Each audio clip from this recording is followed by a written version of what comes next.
Salut mes amis et bienvenue sur une nouvelle vidéo de la chaîne Learn and Enjoy avec moi غزاله. سلام دوستای عزیز به چنل خودتون Learn and Enjoy خیلی خوش اومدید. Aujourd'hui, nous allons lire ensemble un texte concernant la campagne. میخوایم با هم دیگه امروز یک متن بخونیم و متن ما موضوعش کمپین های تغذیه‌ای هست. با ما همراه باشید. Mais avant de se lancer dans le vif du sujet, n'oubliez pas de vous abonner ici et cliquez sur la clochette. C'est parti.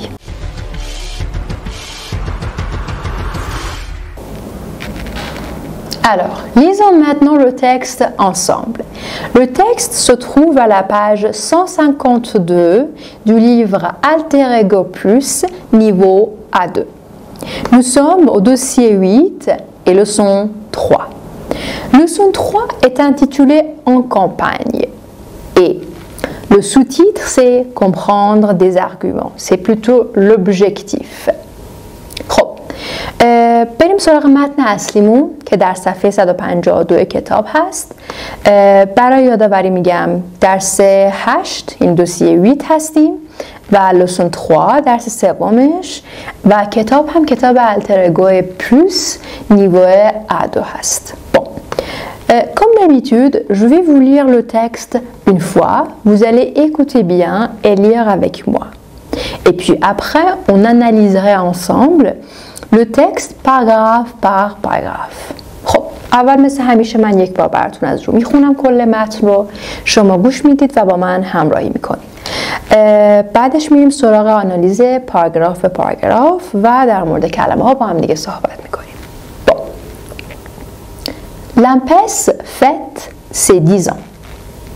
Vous ne le connaissez peut-être pas, mais il est bien présent dans votre vie de tous les jours. L'ANPES, qu'est-ce que c'est?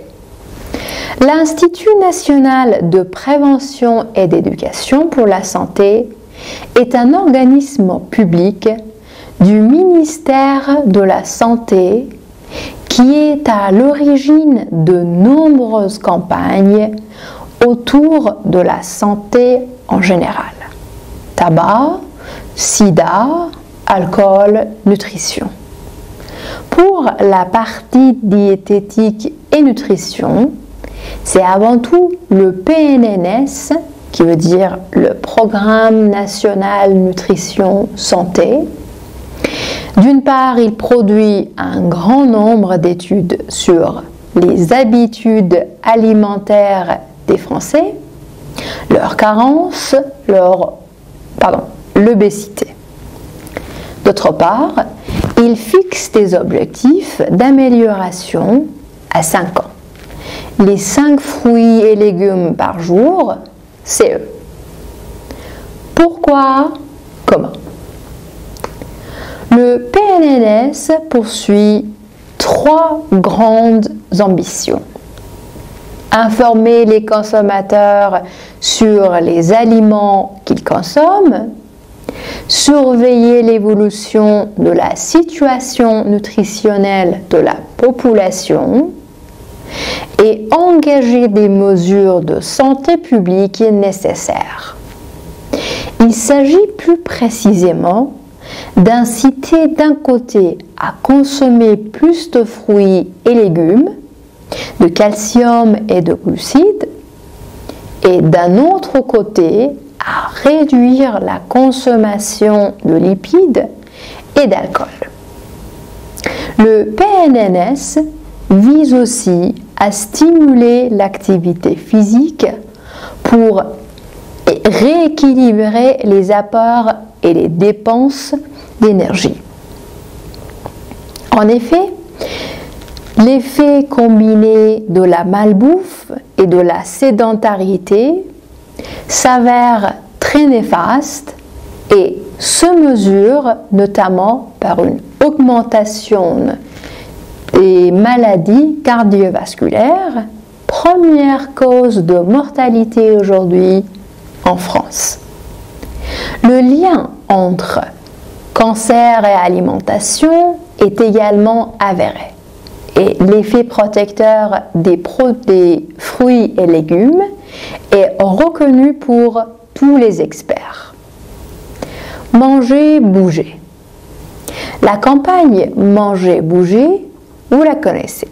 C'est sûr, vous la connaissez, c'est sûr, à travers les multiples messages comme ci contre cette affiche, diffusée depuis 5 ans. خب بریم تو قسمت بعدی هر پاراگرافی رو با هم دیگه بخونیم و آنالیزش کنیم.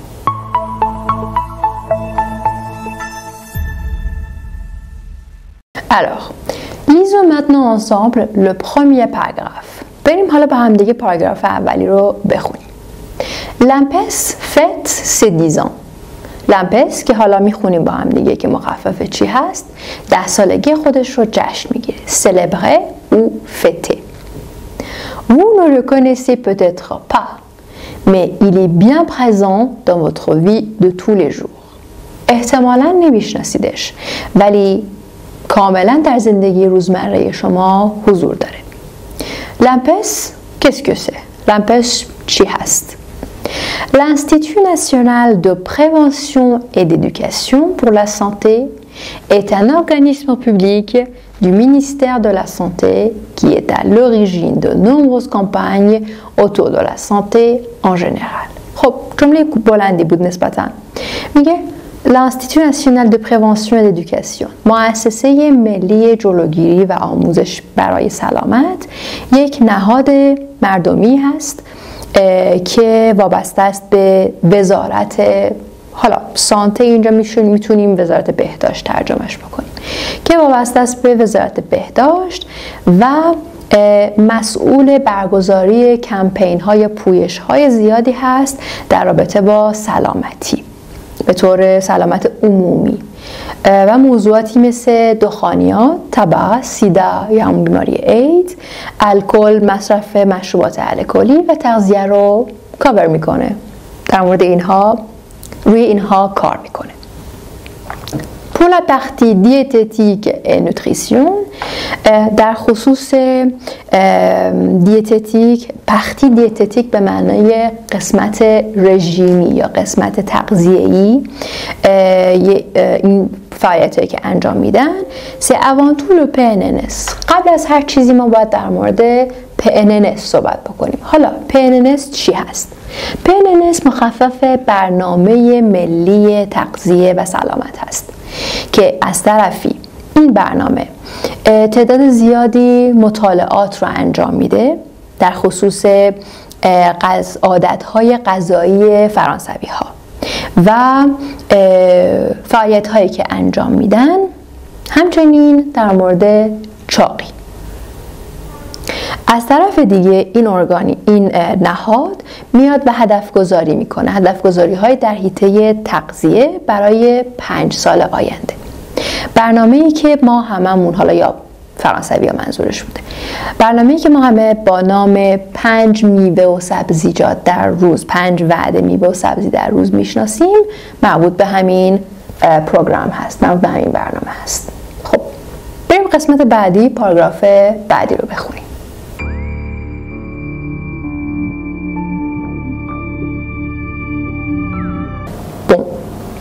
Dans ce paragraphe, nous allons analyser 2 questions. Nous allons répondre à 2 questions. Pourquoi le PNNS et comment le PNNS? C'est-à-dire, on va chercher à répondre à ces 2 questions concernant les responsabilités de PNNS et comment, en fait, cette organisation réalise ces responsabilités, ces tâches-là. میخوایم در مورد وظایف و کارهایی که این پروگرام PNNS انجام میده توی این پاراگراف صحبت بکنیم. Le PNNS poursuit 3 grandes ambitions. 3 هدف خیلی مهم رو پیگیری میکنه. حالا آمبیسیون به معنی جاه طلبیه، ولی میتونیم اینجا بگیم هدف خیلی مهم. Informer les consommateurs sur les aliments qu'ils consomment. اطلاع رسانی به مصرف کننده ها در خصوص موارد یا مواد غذایی که مصرف میکنن، در مورد آنچه که مصرف میکنن.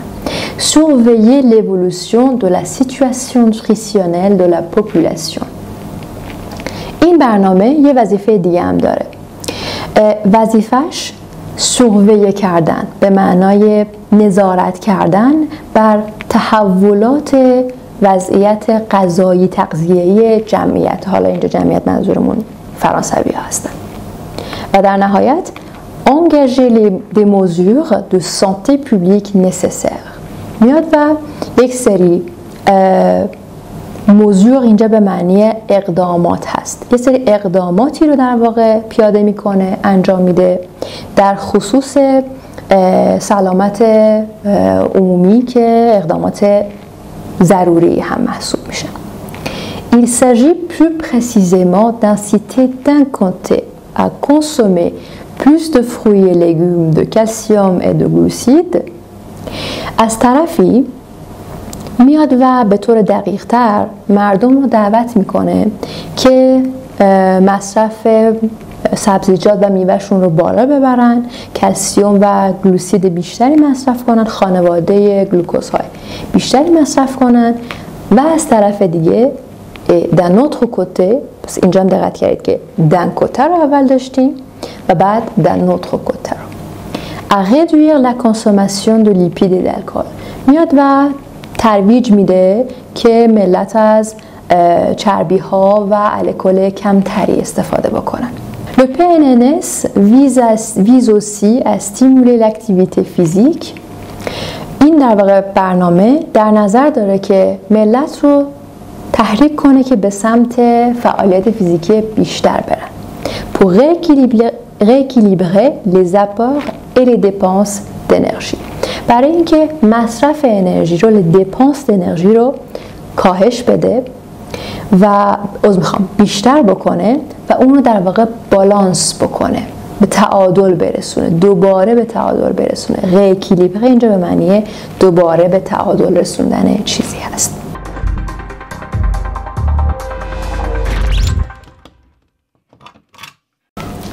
En effet, l'effet combiné de la malbouffe et de la sédentarité s'avère très néfaste.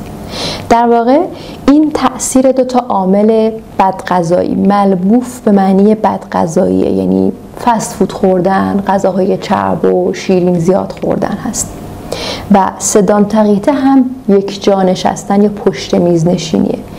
این دو تا تأثیر رو وقتی که با هم مخلوط میکنیم نتیجه خیلی شوم و خیلی خیلی منفی هست.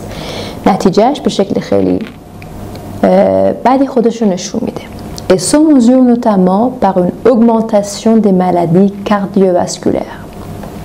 و اسکیلش و در واقع جدی بودن این مسئله خودش رو به شکل رشد بیماری های قلبی عروقی نشون میده که این بیماری های قلبی عروقی اولین علت مرگ در فرانسه هستن امروز. Le lien entre cancer et alimentation est également avéré. خب رابطه بین سرطان و تغذیه هم کاملا آشکاره.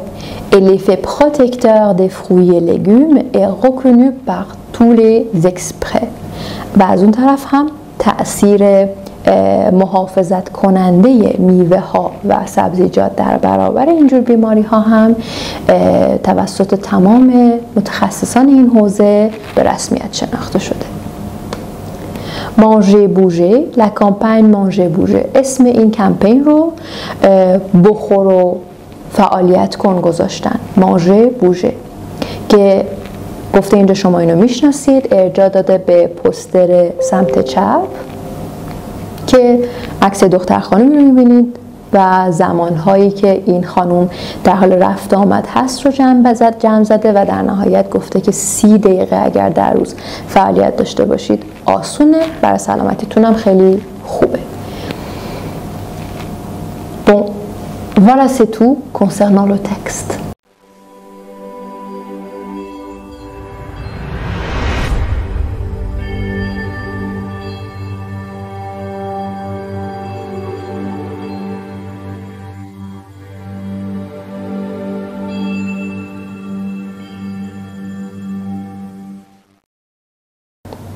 Voilà un autre vidéo de la chaîne Learn and Enjoy. این هم ویدیوی دیگه از چنل Learn and Enjoy تقدیم به شما.